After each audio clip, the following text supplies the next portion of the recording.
Planejamento sucessório do patrimônio da sua família. Você sabe o que isso significa? Quais são as ferramentas jurídicas que poderão ser utilizadas para fazer o planejamento sucessório? Como fazer um planejamento de forma segura aqui no Brasil? Se você quer entender e saber mais, fique comigo até o final desse vídeo e conheça quais são as ferramentas jurídicas principais aqui no país.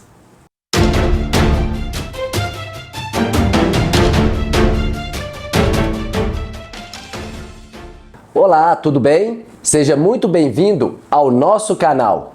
Aqui eu te ensino a resolver problemas jurídicos, a diminuir os riscos dos seus negócios empresariais e também proteger o seu patrimônio e, é claro, a sua família.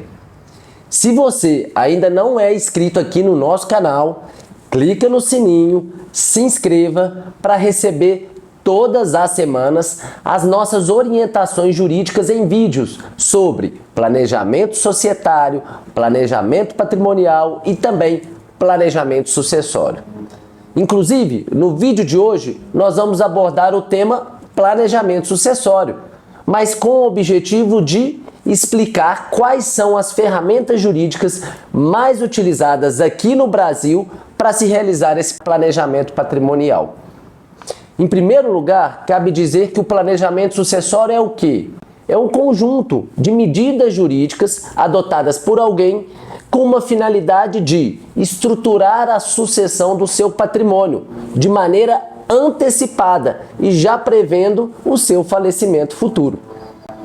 Esse planejamento patrimonial é feito de acordo com a divisão dos bens pretendida pelo próprio titular e dentro, é claro, dos limites legais permitidos pela legislação sucessória que põe algumas barreiras na livre disposição dos bens em vida em favor de herdeiros ou de terceiros. Normalmente, quem opta pela realização do planejamento sucessório busca atingir dois objetivos específicos. Primeiro, é evitar os conflitos futuros entre os herdeiros no momento do falecimento e no momento da partilha dos bens na hora da morte.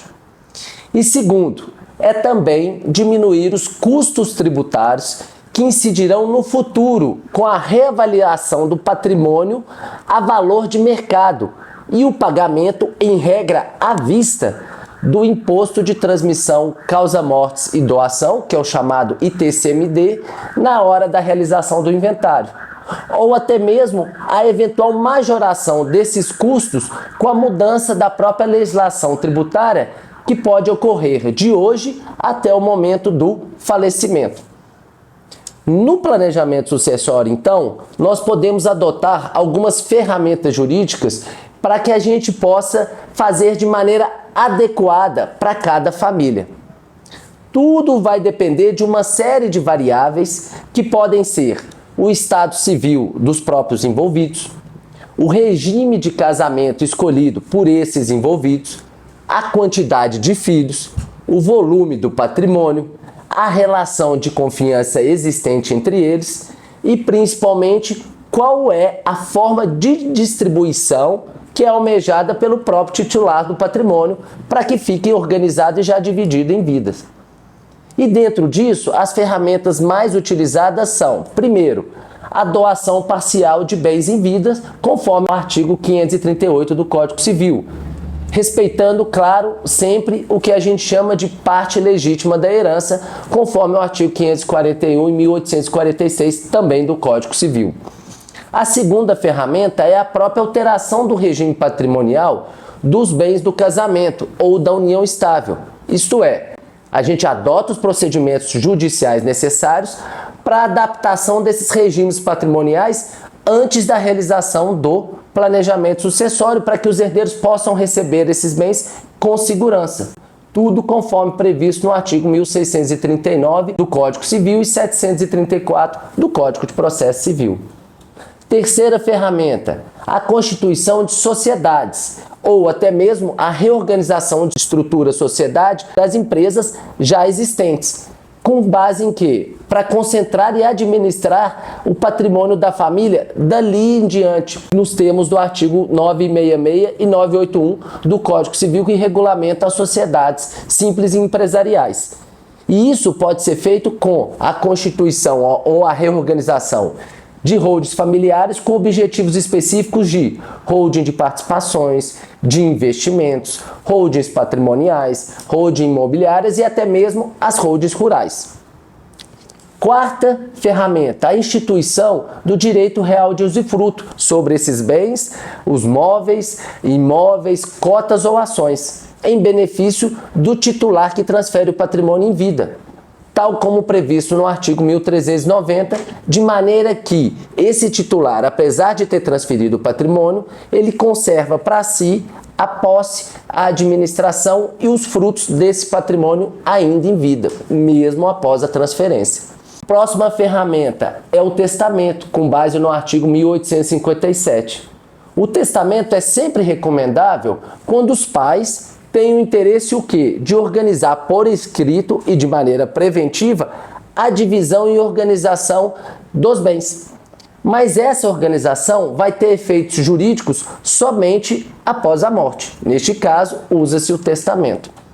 Sexta ferramenta, a instituição de cláusulas restritivas sobre esse patrimônio que será transferido em vidas, com base no Código Civil. E nisso, a gente pode colocar aquelas cláusulas chamadas de incomunicabilidade, impenhorabilidade, inalienabilidade e cláusula de reversão.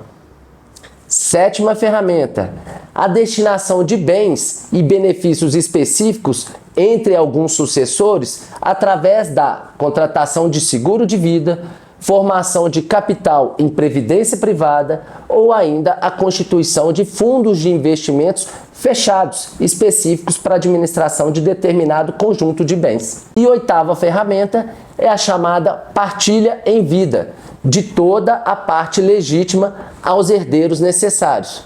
Ou seja, se faz o adiantamento do patrimônio legítimo, que é reservado aos herdeiros necessários, em vida, seguindo as mesmas regras sucessórias aplicadas aos inventários das pessoas falecidas. Tudo conforme o previsto no artigo 2016 do Código Civil. Então, nós temos essas 8 ferramentas que são as principais utilizadas aqui no país, no Brasil, e podem ser feitas com segurança, porque elas já foram amplamente reconhecidas pelos nossos tribunais e são fundamentadas com base na nossa legislação.